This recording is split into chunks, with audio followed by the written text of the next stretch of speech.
Cadê? Onde é que está o frade? Ele está por aí? Já foi embora? Acabou de sair. Eu vou estar com o grupo dele, com os frades menores, lá na capela de Nossa Senhora, ali no Otávio Bonfim, na próxima semana. E é muito bom estar com esse pessoal, ser evangelizado por eles. Às vezes acho que ensina alguma coisa também, mas eles me ensinam muito. E fico muito animado com esses momentos. Dizer para vocês que é uma alegria estar com vocês e, ao mesmo tempo, com temor e tremor.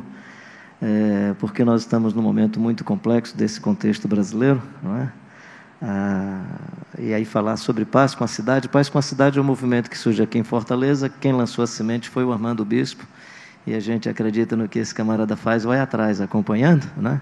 Aí estivemos juntos aí nesse movimento, sinalizando vários aspectos dentro da nossa cidade. Não sei se você sabe, muitos aqui devem saber, Fortaleza é, no momento, a cidade mais violenta do país, né?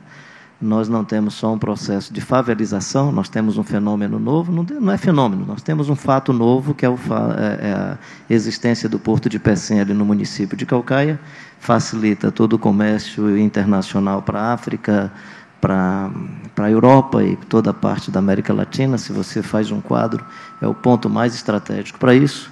E as grandes facções no Brasil, especialmente as 4 maiores facções, o GDE, os Guardiões do Estado, Comando Vermelho,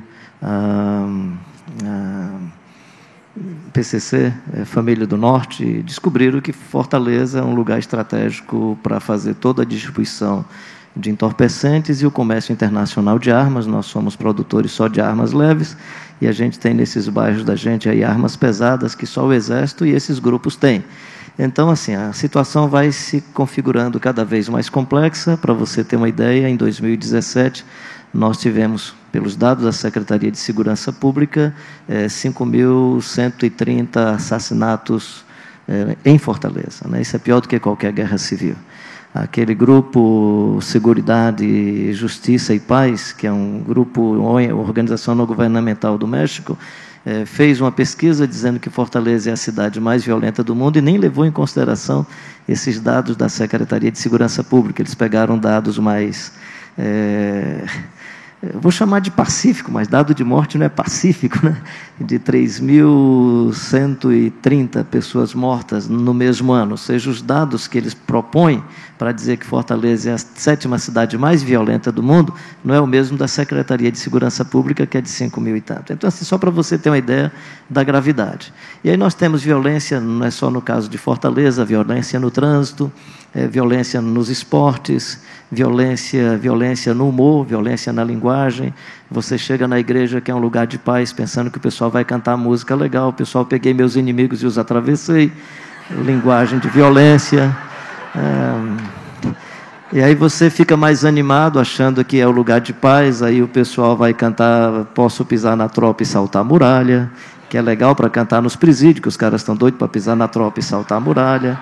Então, assim, você pensa que está no lugar de paz, que é seguidor do príncipe da paz, e quando você menos espera, você percebe muita violência. Eu tenho evitado, por exemplo, esses meios de comunicação aí, Face, esses outros, porque o que eu percebo de violência na ponta da língua, como o povo evangélico é o povo do discurso, é o povo da oratória, é o povo da confessionalidade, o que eu percebo de bala pronta na língua do pessoal é um negócio assim impressionante. Eu não conheço, no momento, um grupo mais violento na linguagem do que o mundo protestante. Então, assim, não é em vão que nós temos, por exemplo, nós somos o maior país católico do mundo. Nós somos o 2º maior país protestante do mundo. E nós somos, ao mesmo tempo, um dos países mais injustos do mundo, mais corruptos do mundo e um dos mais violentos do mundo. Que cristandade é essa que chegou aqui, gente? Que cristandade foi essa que chegou no nosso contexto, que tem alimentado tanto o espírito de violência e truculência? Então, o que é paz com a cidade? Paz com a cidade é um movimento que precisa e quer trazer a paz. E só existe paz quando tem justiça, não existe paz sem justiça. Só existe paz quando tem justiça, só existe paz quando a gente for visitado de amor. Por isso que o Salmo diz que a justiça e a paz se beijam.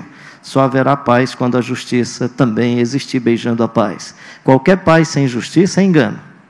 É engano. Qualquer paz sem justiça é engano. Por isso que Jesus fala, felizes os que têm fome e sede de justiça, e logo em seguida ele diz, felizes os misericordiosos. Porque pela fome e sede de justiça eu posso matar o opressor, eu posso me revestir de violência. Então essa é uma das coisas muito bonitas, né? Foi citado aqui um dos homens que luta pela justiça nos Estados Unidos, né, o Martin Luther King, e a filha adolescente chega para ele: pai, as meninas na escola estão dizendo que o senhor vai ser morto. E isso mesmo, o senhor vai morrer? Vou, minha filha. Por que o senhor não sai disso? Não, porque essa luta é importante, né? Mas aí a morte, pai. Minha querida, o Jesus de Nazaré morreu e não matou. Paz com a cidade, ou Paz com a cidade, né, é uma iniciativa onde nós queremos marcar a cidade com os sinais da vida do Jesus Cristo de Nazaré. E você pode fazer isso também na sua cidade, você pode fazer em vários lugares. E você tem desde as iniciativas, que são as iniciativas mais filantrópicas. Quando a gente está falando de paz com a cidade, a gente não está falando só de um momento pontual, ou de um movimento pontual. É um grupo de líderes e de pessoas que decidiram fornecer visibilidade ao que ele já vem fazendo há muito tempo.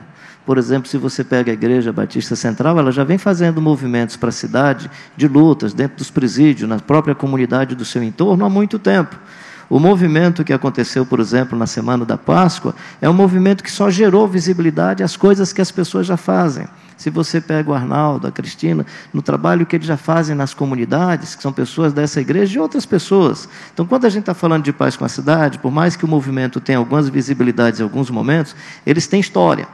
Por exemplo, eu faço um trabalho apoiando, muito mais de apoio, eu já tive mais envolvido em 2004, que são os meninos de Deus. Quem são os meninos de Deus? Garotos em conflito com a lei, que chegaram para mim e disseram: pastor Carlinhos, a escola não quer a gente, os pais não querem mais a gente, os ambientes comunitários não querem mais a gente, só Deus quer a gente, então nós somos meninos de Deus. Eu comecei a viver com os meninos de Deus. Eu não sei se depois a gente pode ver algumas coisas aí. São meninos em conflito com a lei. Não esqueço de um garotinho de 13 anos, mais ou menos, os dois. Eu começo a bater papo com o garoto e no momento perguntei pela mãe. Geralmente eles ficam com os olhos marejados de lágrima. No caso desse menino não, taciturno, não tem mãe, né? Mas aí me abandonou muito cedo, né? Aí eu fui e fiz uma outra pergunta, né? E você não acha que você envolvido nesse tipo de situação vai morrer muito cedo? Morre cedo quem fica me perguntando besteira, eu dou um tiro na cara de qualquer um sem querer saber de nada. O outro garoto que estava na mesma mesa: pastor Carlinhos, vem cá, me chamou, sentou na outra mesa. Esse é o mais violento entre a gente, né?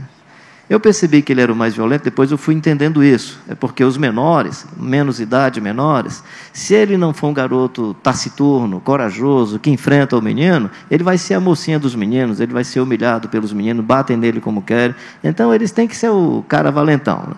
O meu sentimento na ocasião com aquele garoto foi: esse garoto vai morrer muito cedo, porque o que me veio à mente foi: felizes os pacificadores, porque eles herdarão a terra. Eu digo: esse garoto vai perder a terra muito cedo. Na semana seguinte, não foi porque ele me prometeu o tiro na cara que ele morreu, não.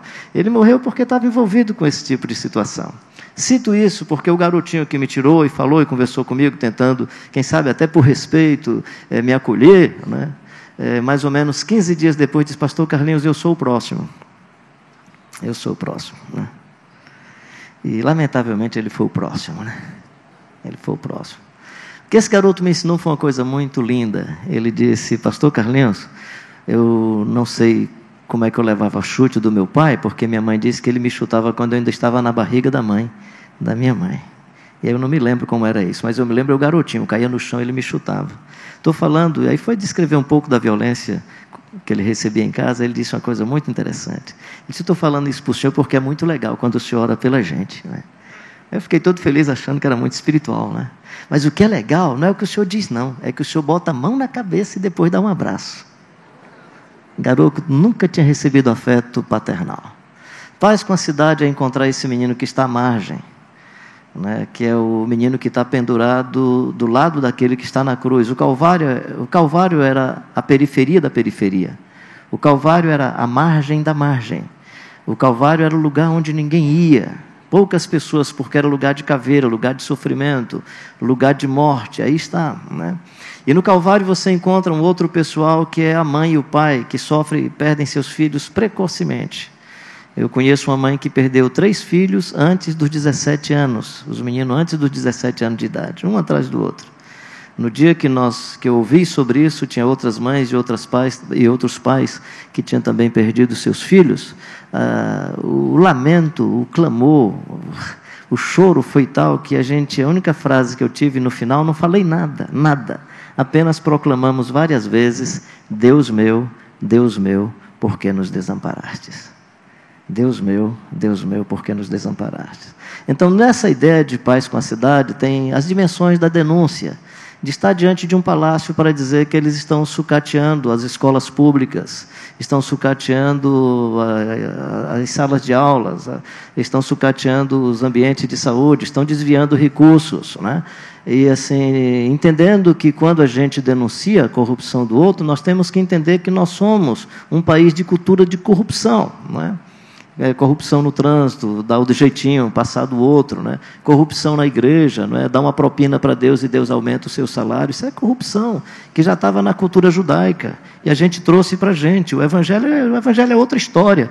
O evangelho é quem tem muito dá mais para que quem seja pobre leve. Por isso que na nossa comunidade, por favor, faça na sua comunidade como você quiser. O líder lá da minha comunidade não permite eu pedir oferta. Ele não aceita que eu peça oferta. Não, você não, senão não vai dar nada, né?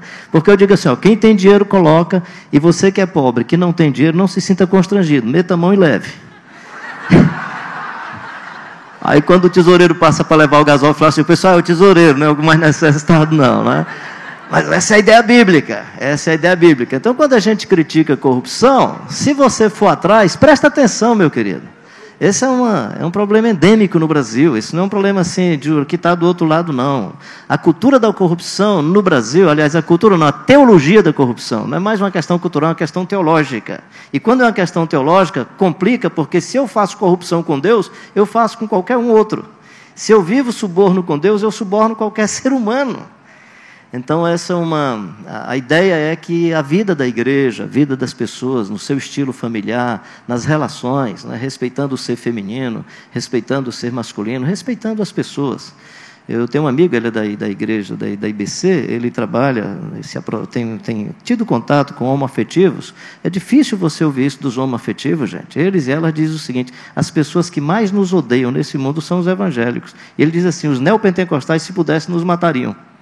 E a gente sabe que tem também de lá para cá muita raiva dos radicais dos movimentos. É porque nós generalizamos. Eles generalizam a gente, nós generalizamos o pessoal do lado de lá. Mas eles se sentem odiados, como nós também nos sentimos discriminados, desrespeitados, em várias manifestações públicas, usando os símbolos da cristandade para fazer críticas à cristandade. Mas se você for ver, são grupos radicais lá dentro, como nós temos também radicais entre nós. Então, Paz com a Cidade é uma iniciativa onde todos nós queremos, pautados pelo Príncipe da Paz, pelo Jesus Cristo de Nazaré, sinalizar toda forma de paz e toda forma de justiça nesse contexto desgraçado onde nós estamos. E aí, quem sabe, o arrependimento tem que começar por dentro de casa. O arrependimento tem que começar na cabeça e no coração do pastor Carlinhos. Eu estou sendo evangelizado por crianças lá na minha igreja que me ajudaram a não continuar mais fazendo gestos de violência e sim gestos de paz. Quem é que pode vir aqui pertinho?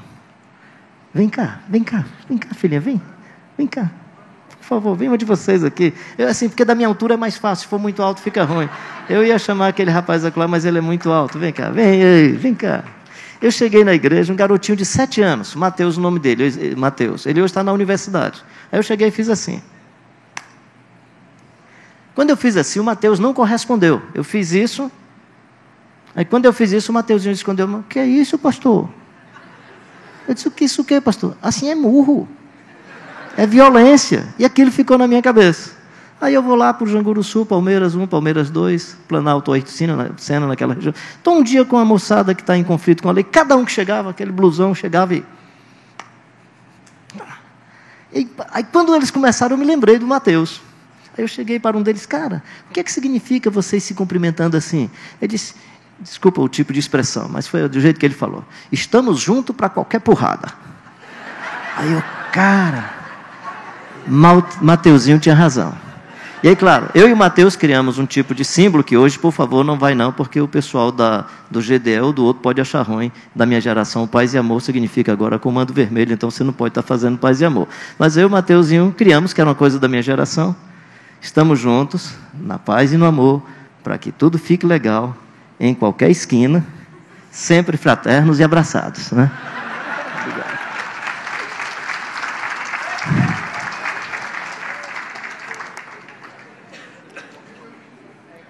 O que é que a gente pode fazer na nossa cidade? Primeiro, mudar a nossa linguagem de tanta violência.